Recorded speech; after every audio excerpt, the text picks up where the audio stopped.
Hello everyone and welcome back to How to Master, your ultimate destination for mastering tech skills.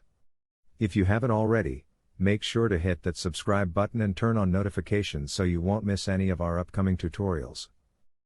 Today, we're diving into a powerful Excel feature, conditional formatting.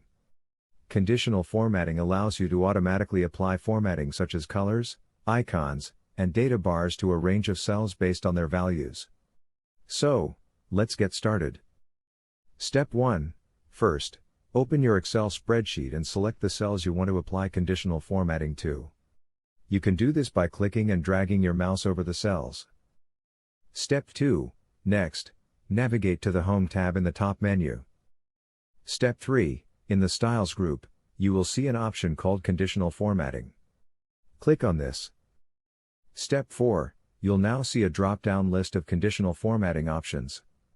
These include highlight cell rules, top/bottom rules, data bars, color scales, and icon sets. Step 5. Choose the type of conditional formatting that suits your needs. For example, if you want to highlight cells that contain values above a certain number, you'd choose highlight cell rules and then greater than. Step 6. A dialog box will appear asking you to specify your criteria and the formatting you want to apply. Fill this out and click OK. And there you have it, you've successfully applied conditional formatting in Excel. With this tool, your spreadsheets will be more organized and easier to understand. Thank you for tuning in. If you found this guide helpful, give us a thumbs up and don't forget to subscribe to How to Master for more tutorials. See you in the next video.